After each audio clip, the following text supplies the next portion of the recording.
Good evening, everybody. Um, Welcome to the CNC with Dave Gatton show.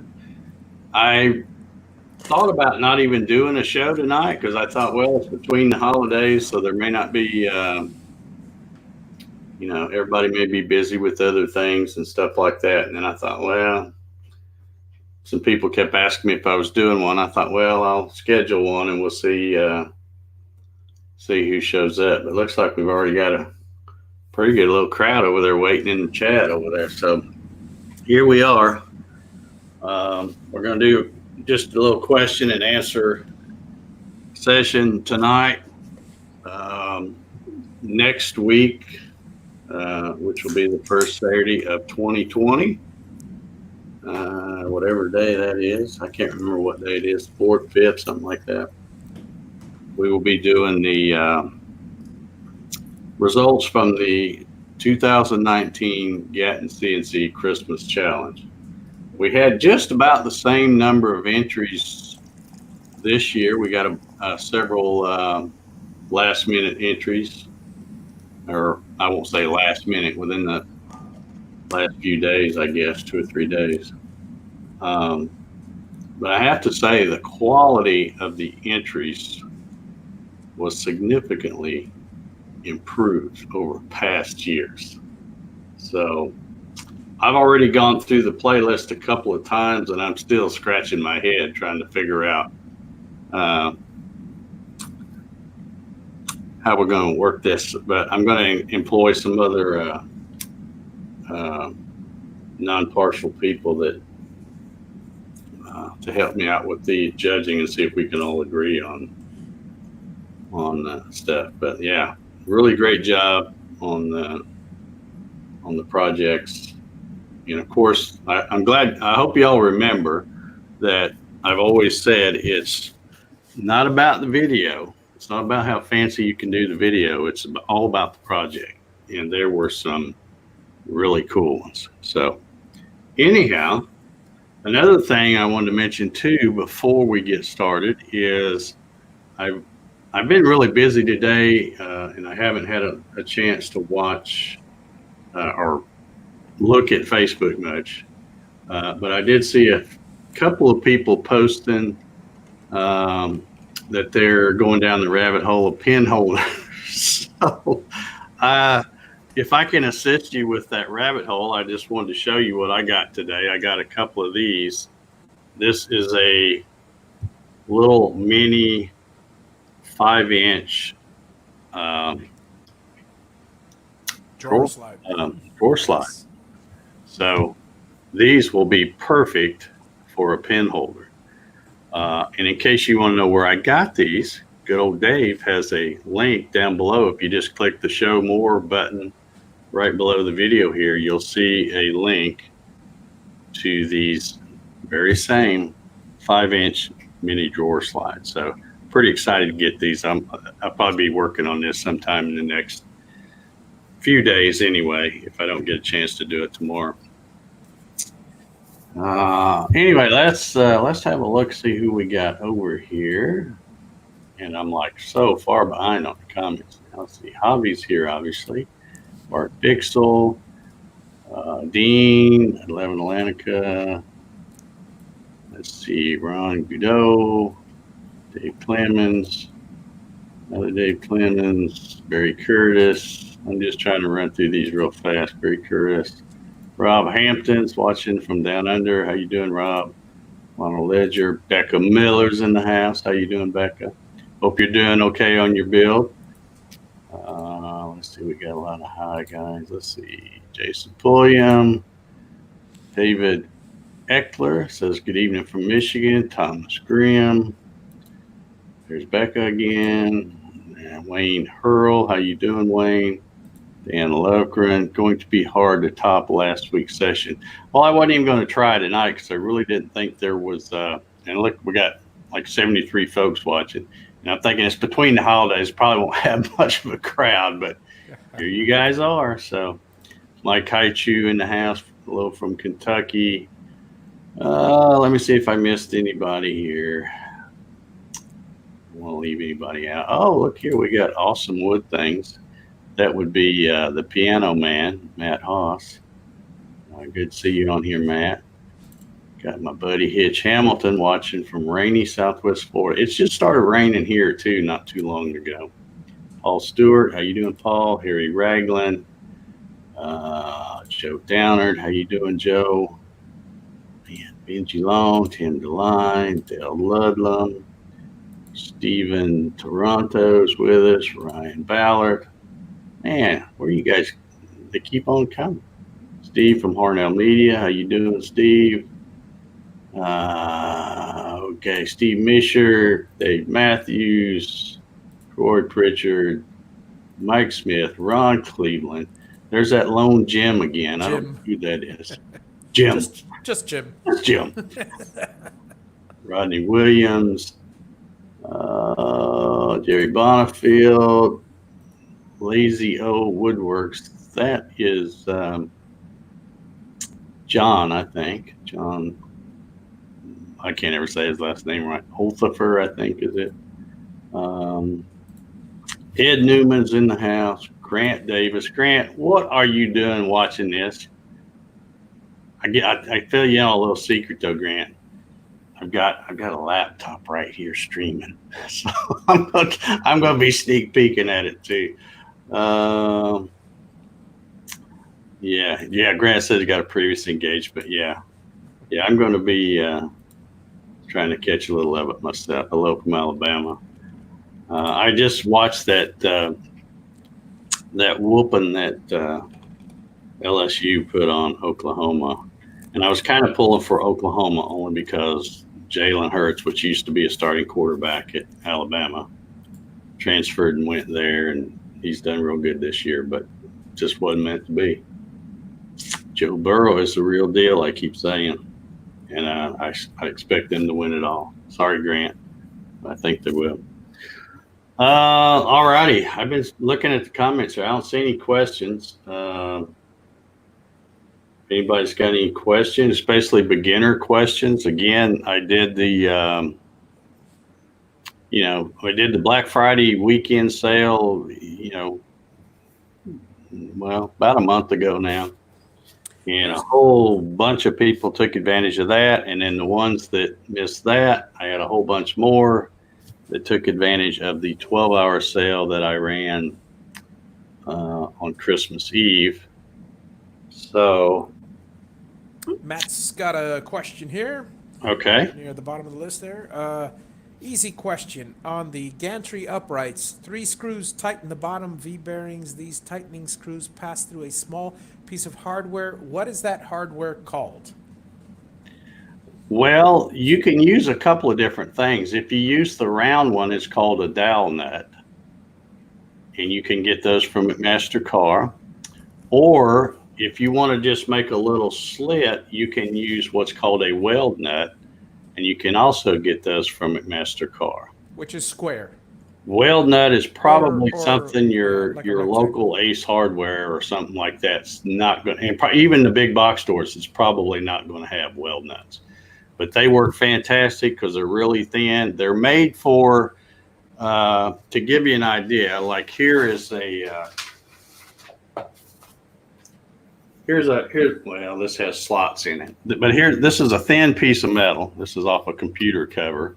But if you had a hole in here and you needed to tap it, there's not enough. This is too thin. It's not enough meat to tap. So a weld nut, what they do is they put an oversized hole and then they put that weld nut on the inside or whatever side, doesn't matter. And then it's threaded so you can put a screw and use it when the material's too thin to tap. So, all right. So hopefully that answered your question. So you can use either one of those, or you can even use a hex nut if you can. Yeah, that's what I did. I just jammed it in the hex nut in there. As long as if you just take a hex nut and put it on there, and or you could maybe stick it in a vise, or maybe take some pliers. You could probably press it in. That'll work as well. Yeah, sometimes they're called barrel nuts. I always called them dowel nuts because I think that's what McMaster calls them. He says I use 1032. Yeah, if you get the old square nuts, that would work in there good. He says the finer threads give more precise adjustment. I don't know that there's really any advantage to that though, because all you're trying to do is snug that up to the, so it's just touching that rail. Break open your old erector set, and they had little 832 or 1032 square nuts with those things. Nostalgia. Yeah.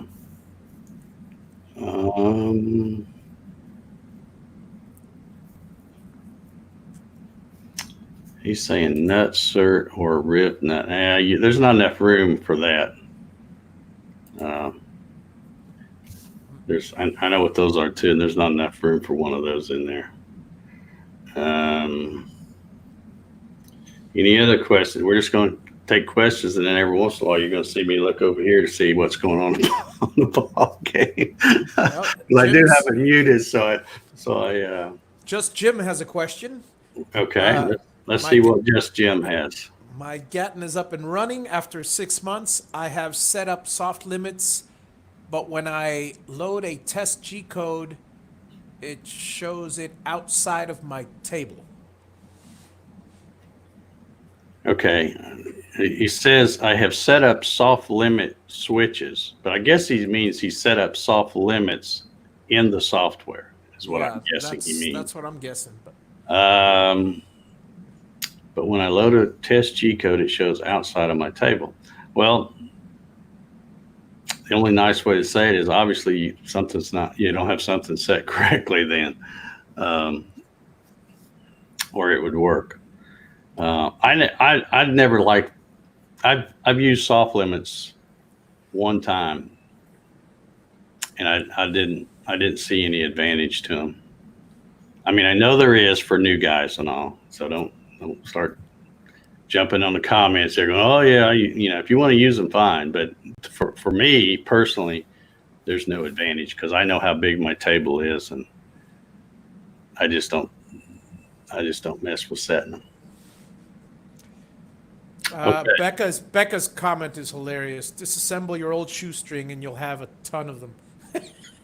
Yeah, there was a ton of them in that design. 11 Atlantica is asking for the score of the game. Well, the score of the LSU game was like 63-28 or something. The other game has not started yet. And I see Matt has a question there. Let's see, do the aluminum angles have a break-in period? If so, can you explain more about that? Well, I'd be happy to explain it, Matt, and I'm sure there's going to be somebody somewhere either watching tonight or commenting later on after they've watched this and try to contradict me. But the aluminum angles, I wished I'd known you were going to ask this question because I'd have had a drawing. Maybe if I can find a piece of paper here, maybe I can draw something up right quick. Yeah, I'll just write on the back of this. I'll try to draw the two different types of angle profiles that you may end up getting, and I'm freehanding. So how's this, Dave? That's not what I was going to draw. But oh, okay.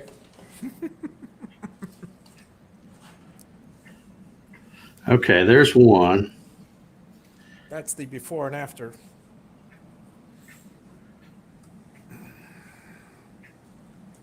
Oh, you mean the round versus the... Okay. Yeah, let me Gotcha. do this a second, and I'll try to focus this.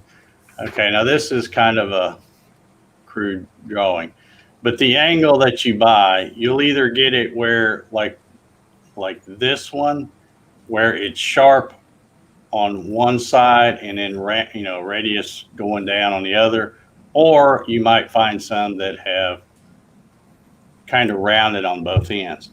Either one will work.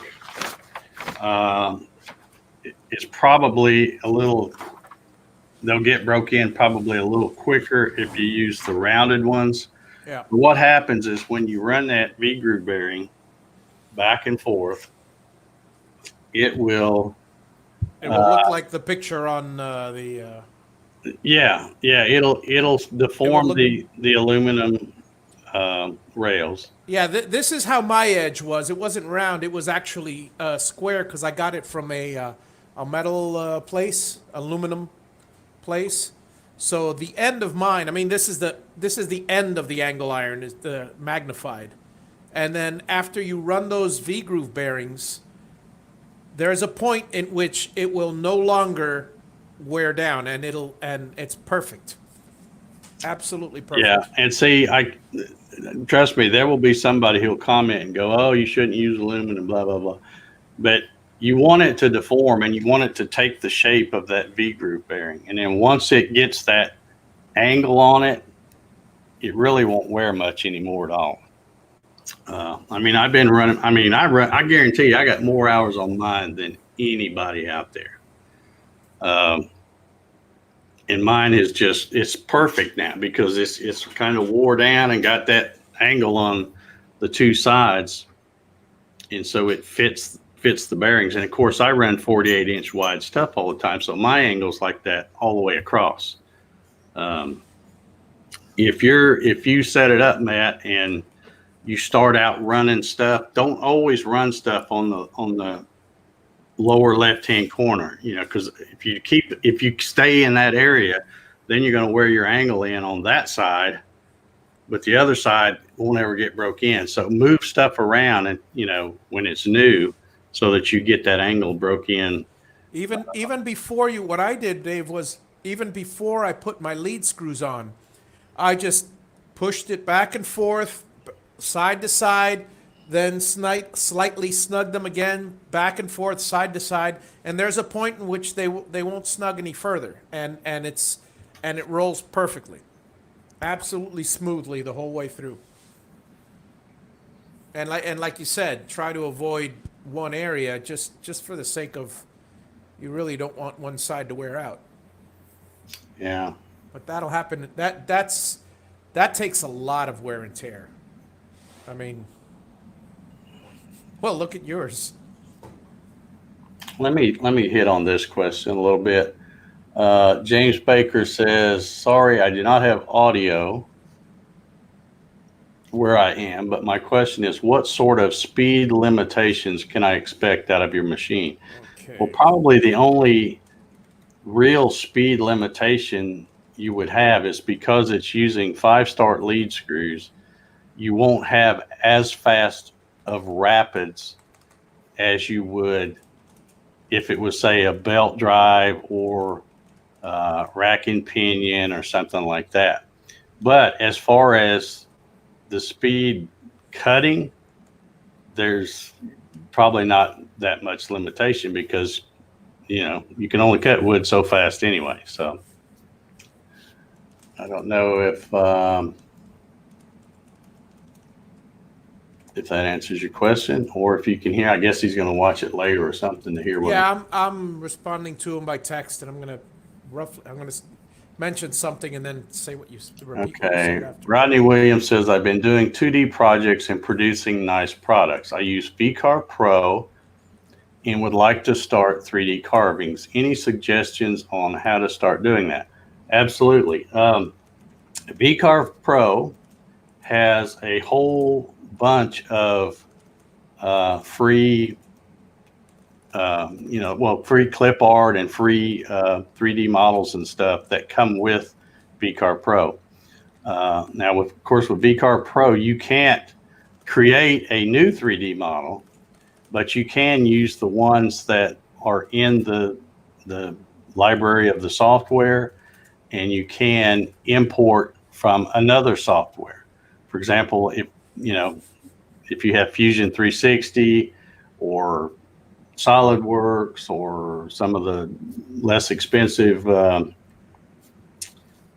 packages that do 3D modeling, you can save it as an STL, import it in, and you can do everything else with it there. You just can't create one, but you can bring it in and carve it. So I hope that answers your question. That's what I would do. Just start with a simple little, simple little thing that they have over there. They have a whole bunch of stuff really that comes with it when you buy VCarve Pro. So lots of stuff to choose. Dave, was that James on Facebook or YouTube? That was Rodney Williams on. No, the last question, the one before that. Oh, he was on Facebook. Okay, let me go over there because I posted it here, but that's not going to do him any good. Dean says, which breakout board should I get if I am building the Gatton 4th axis lathe with my Gatton CNC? Really, any of them will work.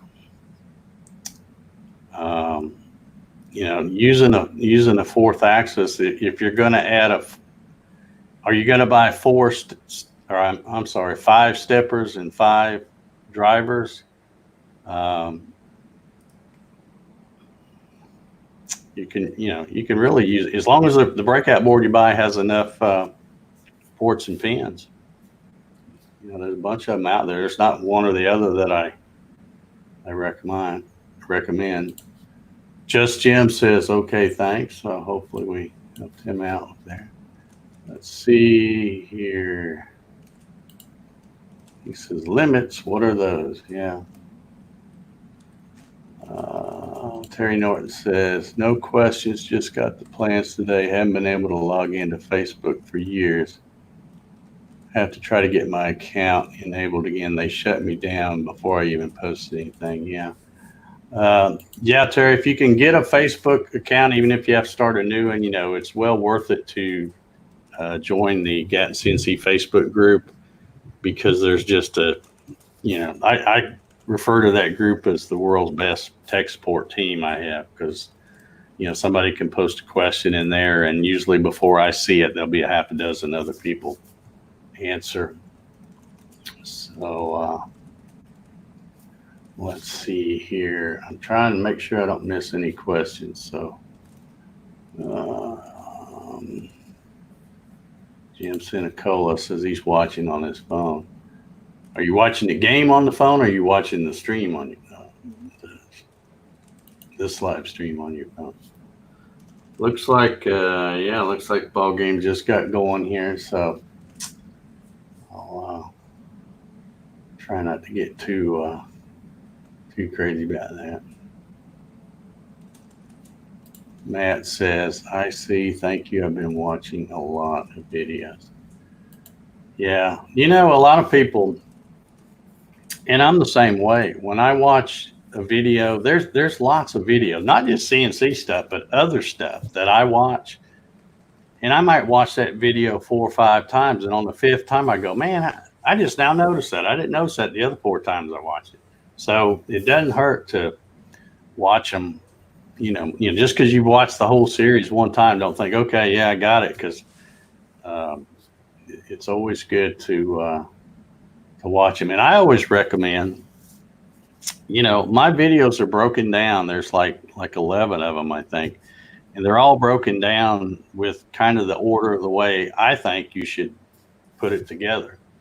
So, to me, you should try to have a laptop or a tablet or something like that out there and be watching them, or at least have them where you can refer to them, as well as the plans, because there's a lot of things when I started building that one for the videos, I thought, you know what, I've already got all these screws. I'm just gonna use these instead.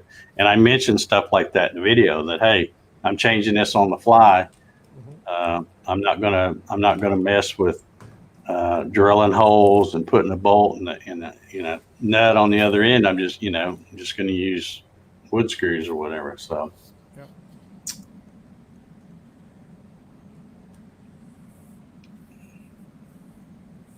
Steve says, wonder if you can buy pre-worn angle. Nah, I doubt it. I doubt if you can. You don't want anything that's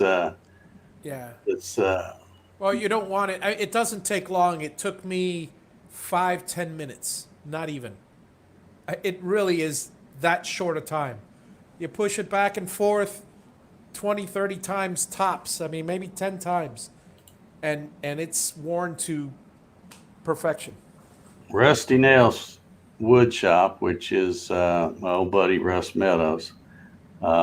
He says you can only import one external STL with VCarve Pro. Yeah, that is a limitation, but for somebody who's just trying to learn how to do 3D carving, one is all they're going to need, whether it be one they import or use one of the ones supplied in the Vectric library.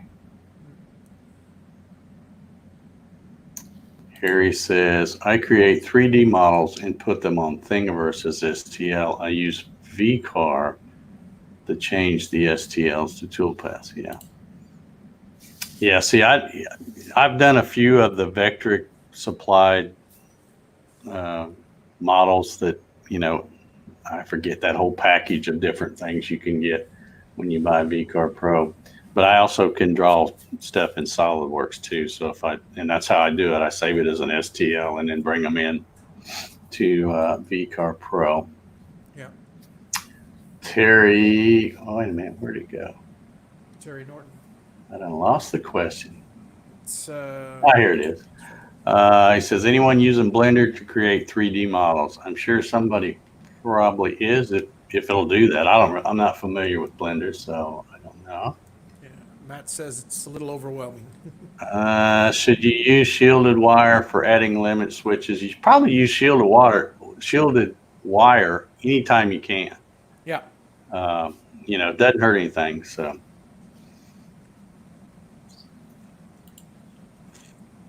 Paul Stewart's got a good one there. Matt says Blender is a crazy program, full featured and free. Lots of features, kind of overwhelming. Okay, Matt would know because he's a geek, and I say that as a term of endearment. Well, in the last 10, 15 years, geek is actually a compliment, not an insult anymore. It's not a derogatory like it used to be. But yeah, Matt would know about Blender. I do not. Here. Paul Stewart. There you go. Paul Stewart. Question about the steppers you have size for the Gatton. Is it worth going with a bigger stepper or is that just overkill? It's just overkill. Overkill. In fact, I've seen some fellow Gattoneers with 269-ounce motors runs just fine. I would.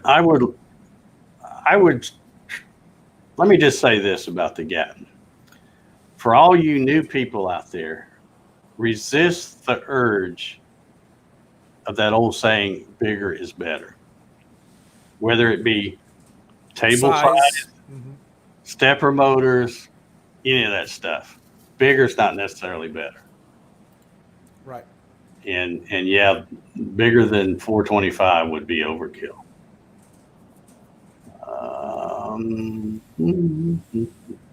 Okay, I see Hobby's talking about some. Yeah, I was just mentioning what you mentioned and added a little something. So James. Let's see. Wife got me new iPad for Christmas. Going to start doing some drawings on it and carve them. Well, hot diggity. Becca says, got to say, the Christmas challenge videos are absolutely fabulous this year. Good luck. I agree. Becca, is that since you didn't get an entry in, would you be interested in helping me with that judging by any chance? Let me just put you on the spot here live on the show. There you go. CNC Nuts has a video on grinding rails. Yeah. He's actually grinding steel rails, though. I believe he's not doing the aluminum, and the aluminum will wear in fast enough without that. But if you want to set that up and do it, go for it. Let's see. Matt says, "Yeah, my plan is to use wood screws on the angles that attach to the bed, table/bed. I'm not using bolts." Mark Lindsay has a good technique for ensuring the top and bottom angles are exactly vertical. I thought I had a pretty good technique too. Yeah, he did. The first one. You did actually. Everybody's got to develop their own. Even I developed a different. I actually, Matt, I actually created. Think of an angle, but you know that if you use a regular angle, the angle it's you're not going to be able to. So what I did was I actually created an angle out of plywood with a notch in it for the angle iron, so I could set it on there and then butt up both angle irons. It's a little hard to explain, so I'll Matt talk has to you one just day. confirmed that he wasn't offended, so that's good. It's a term of endearment to you, buddy. But stick What with the way Dave did it, and you'll be able to.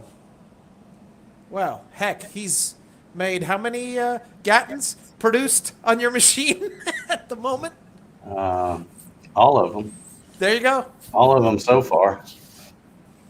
All right, James Baker says, how about climate considerations, i.e. humidity, being that it is a wood machine? Well, first let me state that although it's technically a wood machine, plywood is not the same as wood. Um, Plywood is manufactured to, um, not shrink and all that. Now, if it's super humid, you still would, I would suggest staining, um, at the very least, staining or painting or clear, some kind of sealer. It wouldn't hurt if you're in a As high humidity yeah, area. as far as temperature differences, metal's worse. Look at the thermal expansion on metal as compared to plywood, and it's we're talking minuscule. You're Yeah, working with wood. How much expansion are you really going to have? A 10,000th of an inch? The wood swells more than that. I mean, your product. yeah. And also, I live, in case somebody don't know, I live here in near the Atlanta area, a little southeast of Atlanta, and it gets about as humid here as it does any place in the summer. And there are parts of my machine, which I'm ashamed to say, I never got around to staining because I stained everything, and then when I built it, the top piece of the gantry and the bottom piece of the gantry, since you don't ever see it because unless you walk right up and look over it or duck down and look under, but it's just raw plywood. It's never been stained. So it hadn't been. It's not an issue. And again, there'll be people that will argue that point. And Carl Whitaker's in the house. How you doing, Carl? I saw he posted. And Carl, I'll show this again in case you're just now getting here because I didn't know if you were here earlier or not. But I saw your post on Facebook where you were talking about the rabbit hole with the drawer slides, and I just thought I'd show you.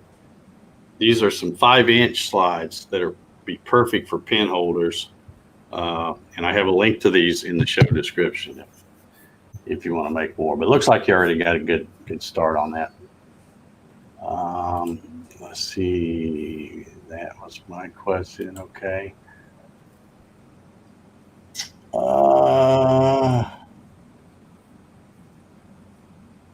Here's a good question. Stephen Toronto, I was curious about all the PDFs and the plans. They are not numbered in any order that I see.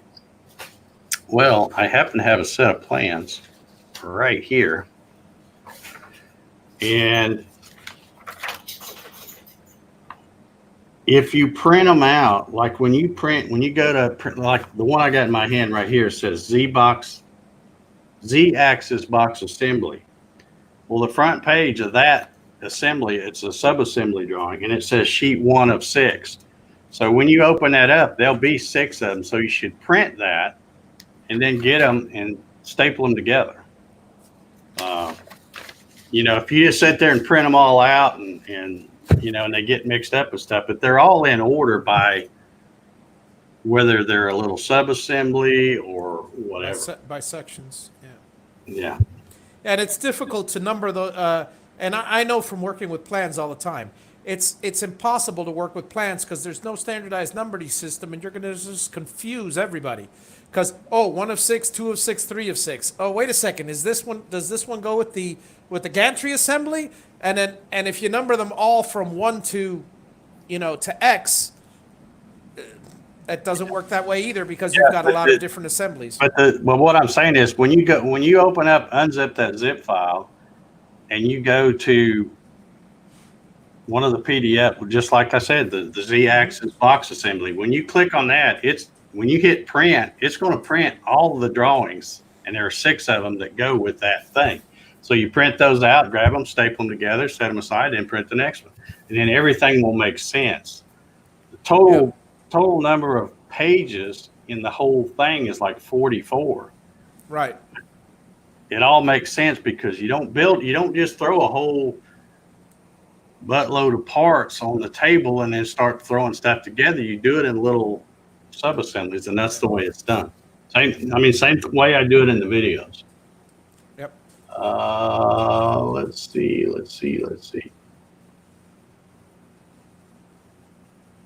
Yeah, and Michael Cassell also follow the video. Yeah, I can't say that enough. But and if you don't like my style, go watch Mark Lindsay's. Michael brings up a point. Numbers change after revision. Well, not that there's any revisions in yours. The plans are exactly the same as they were when I released them on June. I think it was June 11th, 2016. 16. There hadn't been any changes at all as far as the parts. Brian Ballard says 85 in the chat. Make sure you hit the thumbs up. Yeah, I would appreciate it. We got 29 already that's done. Tim pulled a mark. Tim DeLine pulled a mark.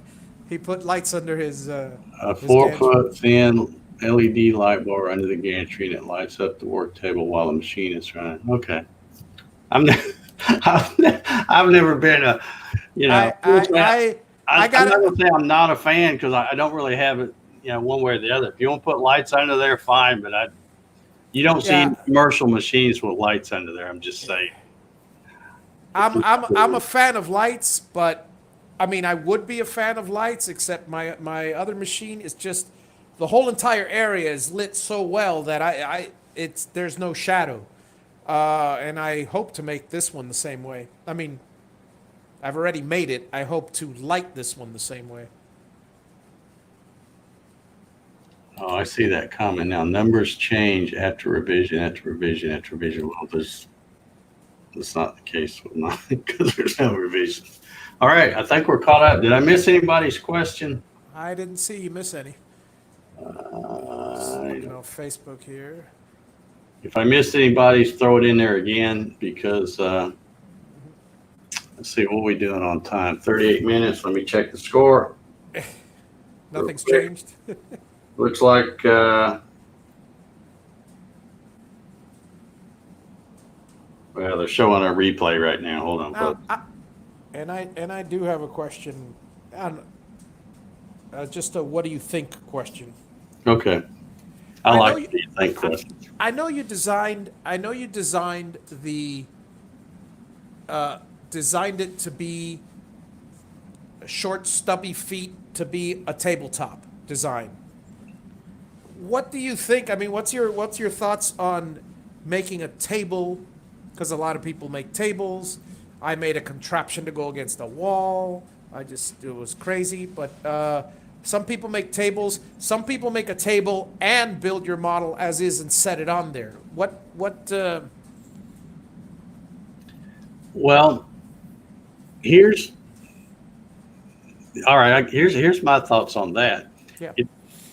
It doesn't really matter. Now, the reason I designed it the way I did is because, number one of the number one things was to design a CNC that ran good, was cheap to build, and was easy to build. Yeah. And you can't get really any easier than that. Just building a little 2x4 frame and put some legs on it just to get it up enough so that you can get the uprights off up off the table a little bit. So that's why it was designed that way. Another reason it was designed that way is if I had been building it for myself and I was going to keep it, I probably would have built a cabinet style roll around on casters. Well, you did for the green machine. Yeah, but I knew when I was building it and doing those videos, that machine was not going to stay here. Right. It just so happened that my buddy Jim, he helps me out so much, and he had got one of the shoestring budget ones. But this design was so much better. And he come over and looked at it, and he goes, "Man, I really like that." And I'm going, "Well, good, because it's yours." I need to get it out of here. Yep. You got a bigger shop, so it's yours. So he runs it all the time, and it's the same one that I did in the videos. But that's why I built it, because I knew. See, me and Jim could just pick it up on each side, set it in the back of the truck. He lives right down the road, and then he built a stand to put it on. So, in fact, he actually came over here and took measurements and stuff, so he knew how big of a stand to set it on. I mean, it's basically like a table that's on casters, because it had those little short legs. So he didn't try to reinvent the wheel. We picked it up, put it in my truck, hauled it over there, and then set it on there. Right. And that's how he uses it. Yeah. So there's a little gap from the legs where he can slide stuff underneath. But as far as my opinions on the other stuff, it doesn't matter to me. I mean, people build whatever they want. If they want a cabinet, fine. If they've only got a little workbench and they can want to build something that sets on top of it. I see Chris says 10-0 Buckeyes. Well, they must have got a touchdown when I wasn't looking, because it was just 3-0 a second ago. Yeah, earlier 10-0. Barry Curtis was saying 10-0 Ohio State. Okay, yeah. All right, yeah, I missed the touchdown there.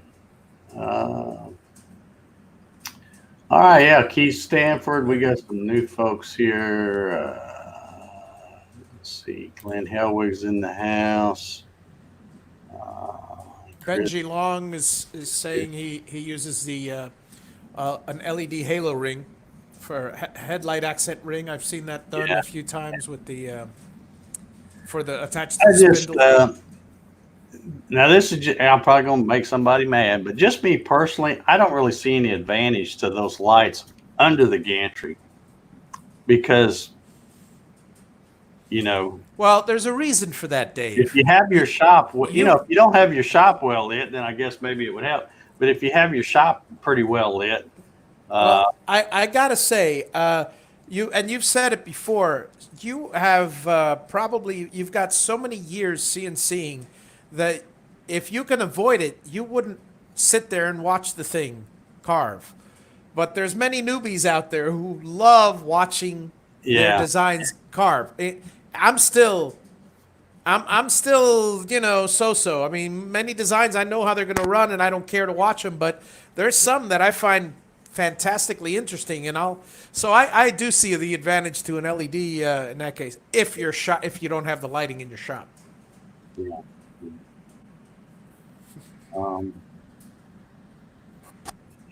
Troy says, or run it sitting on the floor. Yeah, that's how Ryan had. And he's finally got his raised up now, and he's finding out how much fun it really is now to not have to bend over or squat down. Yeah, that's a very good. I could run one on the floor. That's a very good point. When you do build the CNC as per the plans, and build the CNC first, don't build the table first, because you can set it on different blocks and such to gauge exactly how high is comfortable for you. And that way, if you do decide to build a table for it or a cabinet, like Trevor Carter's got a beautiful cabinet which stores everything. I mean, a lot of people have done that. If you do decide, now you've got an idea of, whether you want it at chest level, at waist level, or wherever, depending on how comfortable you are with it. Actually, for me being a short guy, I like mine kind of high. Yeah. Because I'd rather have it where when I go to change the bit, I'm not squatting that much. I was trying to look up something here. Let's see, where'd that question go or comment? Yeah, for me, perfect is the bit at chest level. So worst case scenario, I have to maybe duck my head a little, but I could usually feel for the call it and swap the bit real easy. Trying to find the. Am I missing any pages? Now, I saw a comment here. William says, so the pieces under the table are just for the ease of moving it. And yeah, you could kind of say that. It's a little bit more than that because remember you have to raise the rails. If you don't put those pieces underneath and you drop the rest of the design on a table, the rails and the uprights will basically rub against the table. So they're to give the clearance. So if you do build a cabinet, you have to build it inset from the rails. I may not have all these printed out like I thought. I may have just thought I had a full set of plans. But anyway, yeah, I was just too cheap to go buy some leveling legs, and I think on one of the drawings, I can't remember if it's on the drawing or if I just said it in the video, because that's been so long ago, I can't even remember some of this stuff. But I think I say that, I think I got it on the drawing where it says you can use, a leveling leg if you want. But it's just, again, I was trying to keep everything dirt cheap. I probably have a piece of scrap 2x4 is what I use. And I just stuck it under there just to raise it up enough. It wasn't really to grab it, although that did make it nice where you can get your hands under it to move it. But it's just to get it up so that the upright and the screws where you adjust your V groove bearings aren't going to touch the table or whatever you got it setting on. Yeah, they're asking about the font again, and it's Batman Forever alternate. Batman Forever, and this is me because I'm very picky because I used to be a typesetter. Batman Forever is slightly different than Batman Forever alternate. The Gatton font is Batman Forever alternate. Yeah. That's why whenever I see on Facebook and somebody says what font is it, and somebody else says, oh, it's Batman Forever, I always say it's Batman Forever alternate.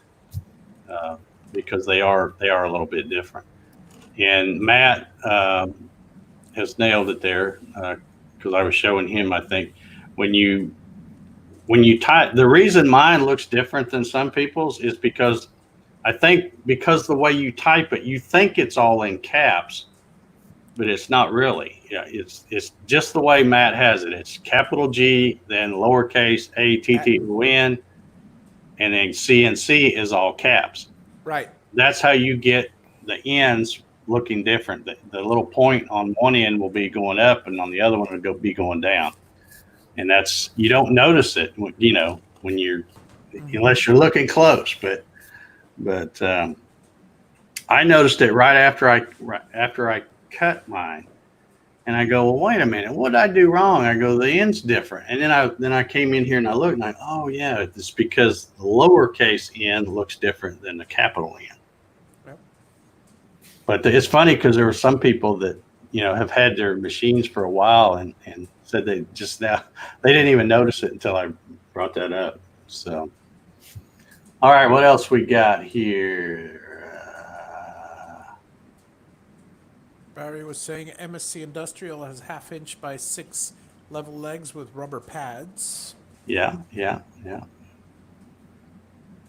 And that would be a cool way to do it. In fact, I'm not sure, but I think I used some leveling legs when I did the shoestring build. I can't remember. But that's just something else to buy that really you don't have to. If you're going to set it on a bench and do it like I did in the video, you can just put a little short 2x4 leg or whatever. Steven says, I'm trying to find the font. I'm using a Mac. It's a free font. Yeah, I'll get it to him. Let me on Facebook here. just in case he hasn't Alrighty. found Let's see. Do a quick check of the score again. it. Yep, still 10-0. That's going to be a good game, I think. The other game, like I said, it was poor old Jalen Hurts, man. He had a rough time.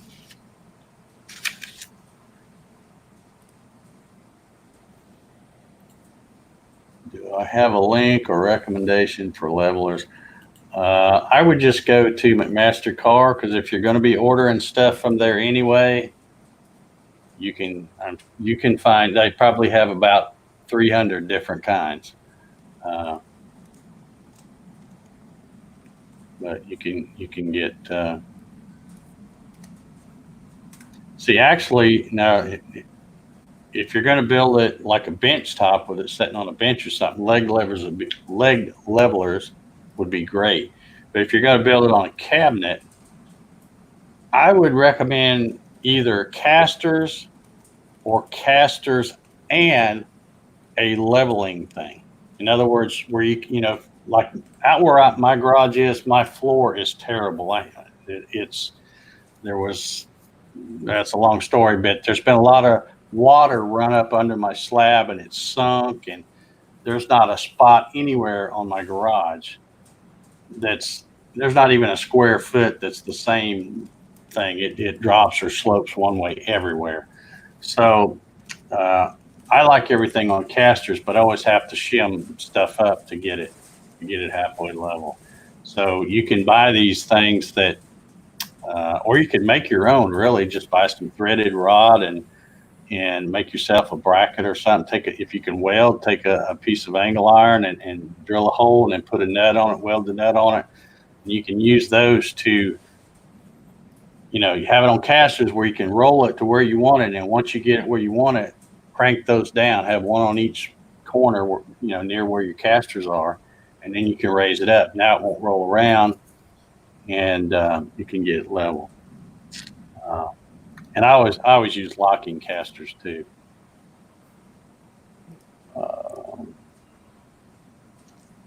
Okay, let's see. Any other questions? I don't see any. I have a lot of mobile bases. If you're right about that. I like stuff to be able to roll stuff around. Oh yeah. That's just me, because I change stuff up, and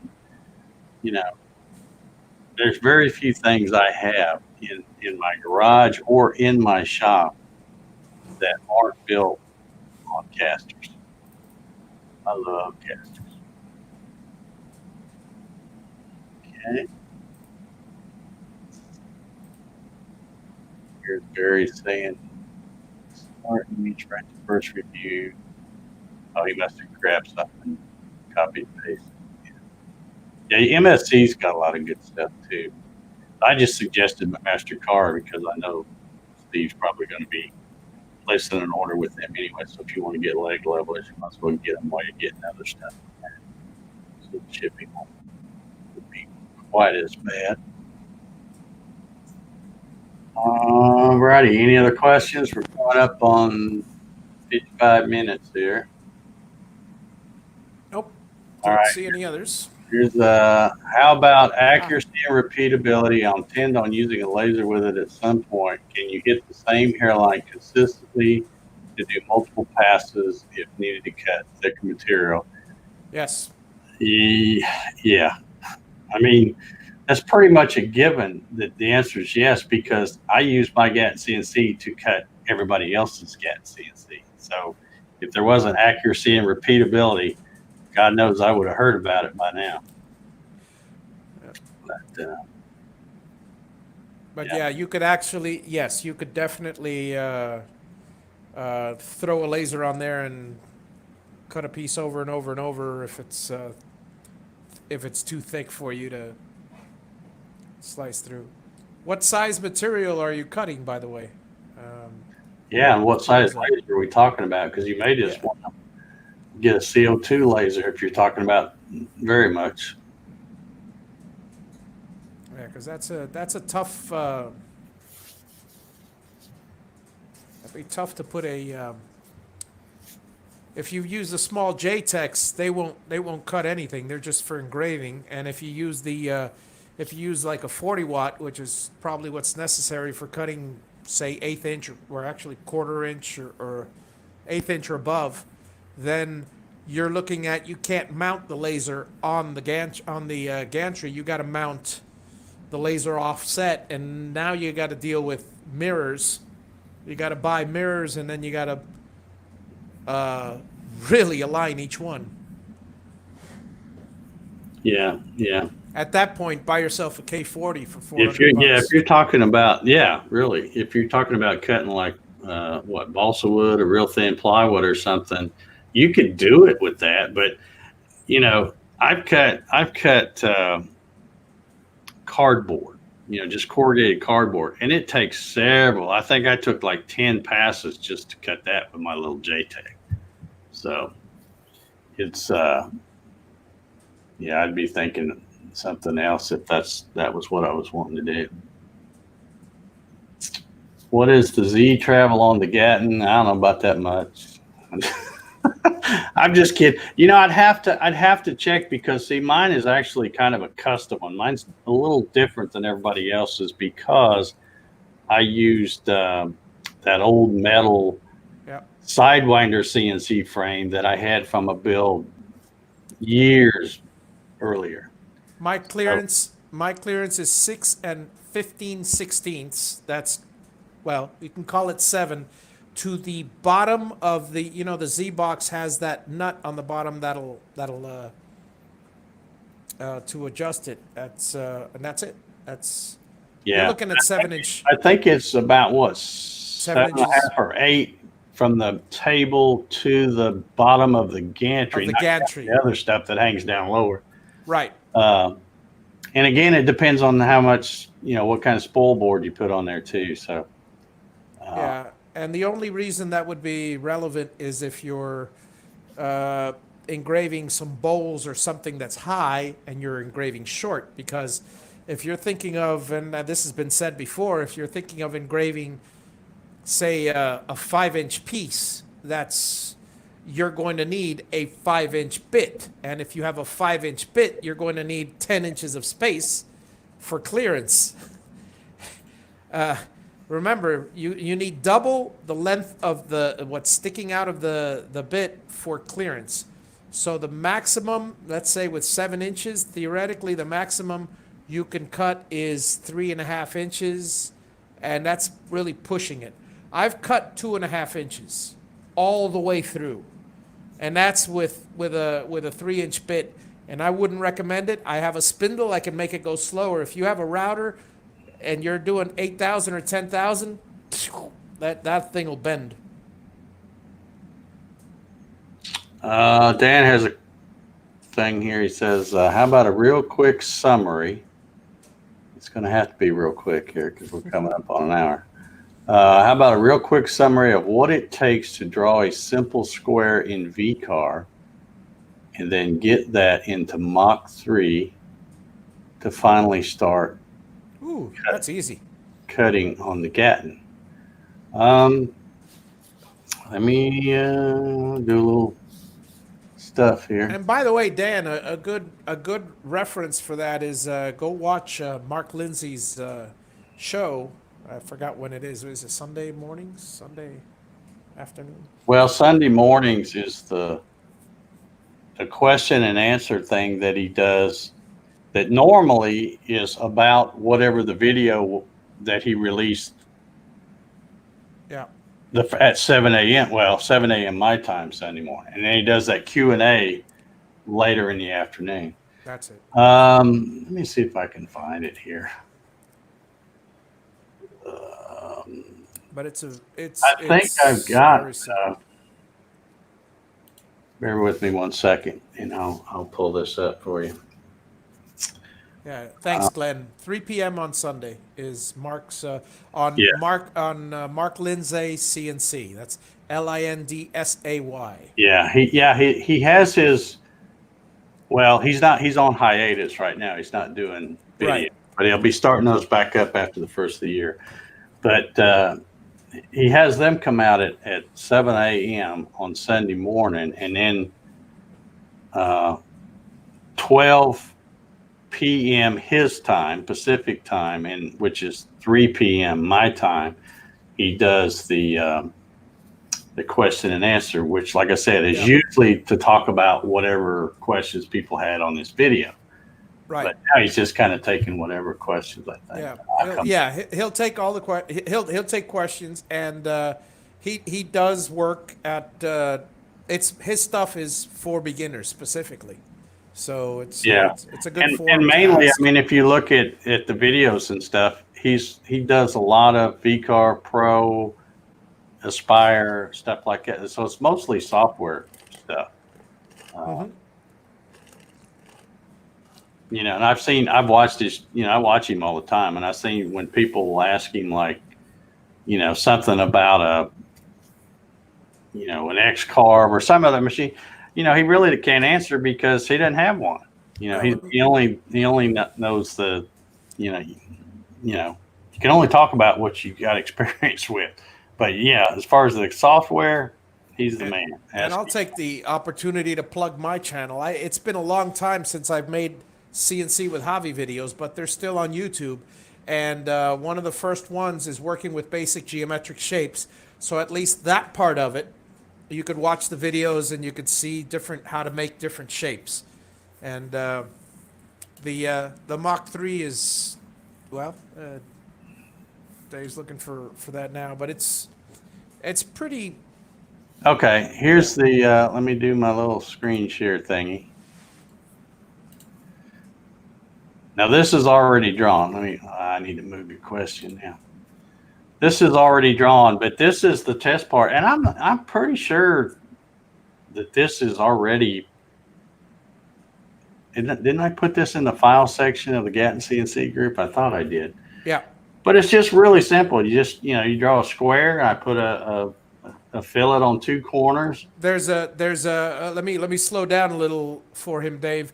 There's a little square box on the up on top there under create vectors. The third little box is create square, that one. And then there's your tool to actually create the square. I forget what size this is. I think it's 4x4. So there's that. Yeah. I'm not sure what that radius is, but we'll just put, let's see, we'll put a 1/4 inch. So you just hit that. After you create whatever design, that's when you go over to the toolpath section. Yeah, well, I'm not going to sit here and go through a whole deal. I mean, that's what Vectrix tutorials are for. Yeah, yeah. But I'm just trying to point out that this is, you know, this right here is really something like this.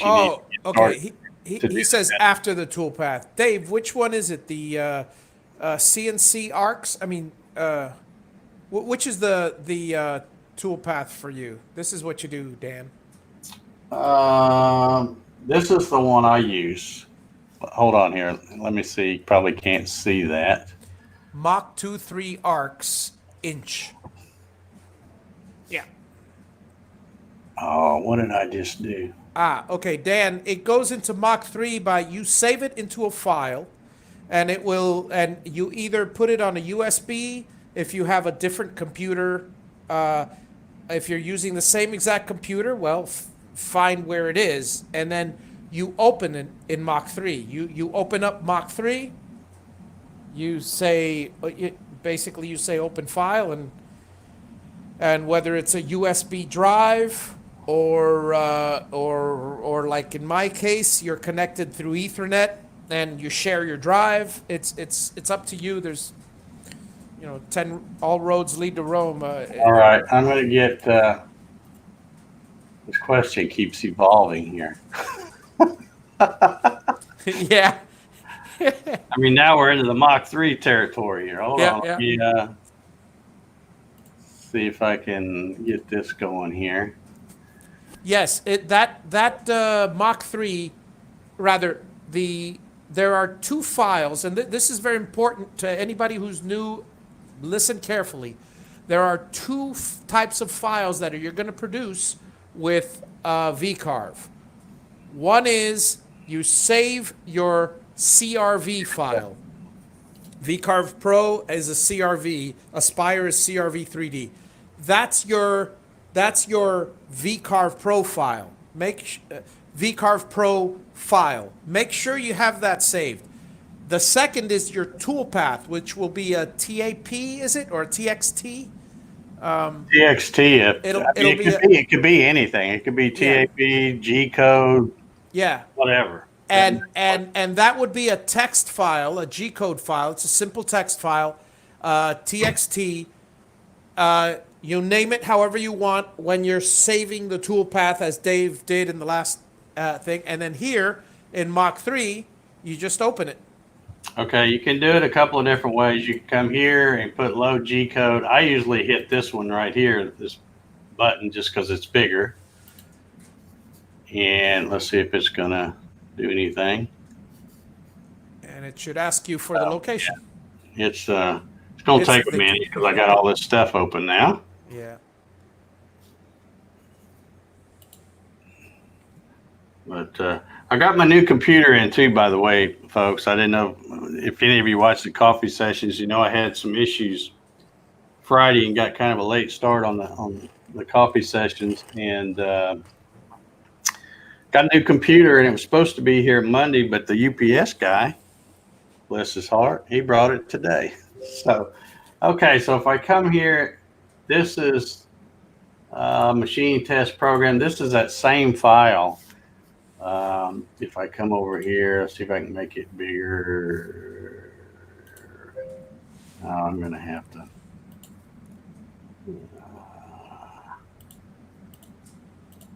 Yeah. Let's see if I can get it bigger where y'all can see it. There we go. So that's basically the same thing, but that's how you bring in your G code. You use the VCarve Pro to post it. And then you can either use load G code here or file load G code there. Now remember, most of the time when Mach 3 runs, if I'm not mistaken, Dave, the reset button, you have to click it. Yeah, I already clicked that while you were yakking a while ago. Yeah, I was gonna say that was my first stumbling block when I was a newbie. I go, why isn't this working? Why can't I do anything? Yeah, and that thing will be sitting there blinking. Like that, and you still don't see it. But yeah. Yeah, I'm the guy that has the blinking 12 o'clock on the VCR still. Yeah. Okay. So that should wrap up that question, I think. Oh man, I thought I just saw something.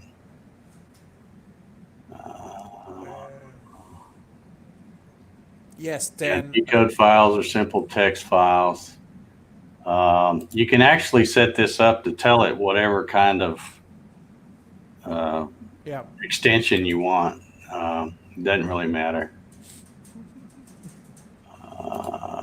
Yeah. Okay, now Mach 3 shows the toolpath as well. Yeah.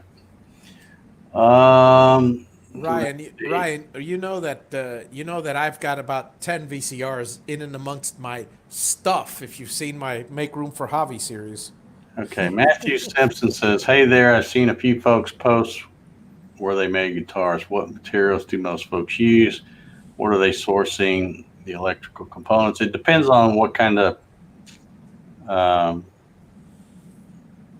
don't know where they're sourcing their materials. I guess a lumber yard or something, unless they're buying blanks or guitar blanks from a place. But if you're building a six string or something, a traditional type guitar, StewMac is probably the best place to get not just the components, but all that stuff.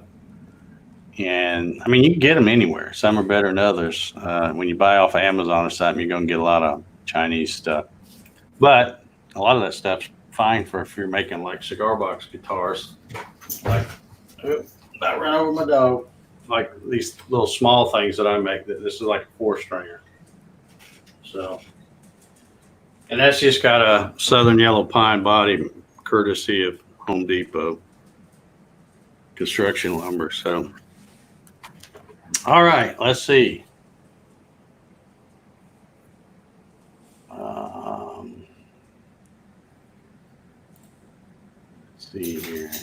think we about got it covered. We're a little after, that last question took us a while. All right, well, we're going to wrap this one up, folks. I didn't really think we'd have this big a crowd. We got 85 dadgum people watching this here. But let me get rid of some of this stuff I got open here. Yeah, if you guys have any specific questions, I know we do these Q&As like tonight because it was between the holidays. I didn't really, have a guest or any particular subject. But if you've got something you would like for, something specific that you'd like for me to show, kind of like what we just did, if you let me know ahead of time, I can have all this stuff set up and we can go through a lot slower and explain it instead of, trying to do it right here at the end of the show. But I do try to get all the questions answered. So I don't see any others over there. But there's lots of great tutorials, as far as VCAR or any of the Vectric products, really. If Vectric has tons of good ones. If they go too fast or you don't like the accent over there, go watch Mark Lindsay's videos, because he's definitely for the absolute beginner. The absolute beginner. So those are good choices. And as far as Mach 3, there's tons of folks on YouTube that have tutorials on Mach 3 as well. But all right, so yeah, this is last show of the year. This is number 77 of these things, and in the other ones before I took that little hiatus. I think we did 61 of those. So we've been doing these a long time, and I appreciate you guys coming and hanging. Like I said, I really didn't expect that many people to be here tonight, but thank y'all for showing up. Man, I must have made somebody mad. I got thumbs down over there. Anyway. Paul Stewart is asking, who do you follow on YouTube for CNC? I don't. Well, I follow some people. I don't really follow anybody on CNC because I don't need to. Now, I watch other CNC videos. Yeah. But it's not like I'm gonna, subscribe and watch everything they put out and all that, because I don't need to. And a lot of times they're running something else besides what I have. So it's, I just don't need to watch this. So, all righty. Becca, I don't think you're going to get out of here now without reminding you about the challenge thing. If you want to help me, I could sure use some help. So there's another volunteer. I believe Hitch wants to also. Happy New Year, Hitch. Yeah. Well, Hitch probably should help me judge him, because he's completely impartial. He's here all the time. He's like one of us. Yep. Yeah. So, yeah. All righty. Well, everybody, I tell you what, this is the 28th. We've got just a few more days. Everybody be really careful when you're out celebrating New Year. I'll be celebrating right here at home, like I always do. And my neighbors, I'm sure, will provide fireworks entertainment like they usually do. All of the ones that are right across the street that used to get out in the middle of the cul-de-sac and shoot stuff off, they're not there anymore. They left. So that's why they were shooting off. Man, I'm having a blonde moment today. Earlier, about an hour or two ago, there were some major fireworks going around here, and I'm going, what in the world are they shooting fireworks for? I go, oh yeah, it's getting close to New Year's. Yeah. All right. Well, we're going to wrap this one up. Thank you guys for tuning in. Happy New Year to all of you. Be safe. and watch for big things in 2020 from yours truly and my sidekick here. I think he's got some big plans for 2020. So Absolutely. hope to see y'all next year. So everybody have a good one. Let me go find that magic button. Make sure I hit the right one. Sometimes I hit the wrong one. Okay, there it is. All right. Good night, everybody. Happy New Year, and we'll see you in 2020.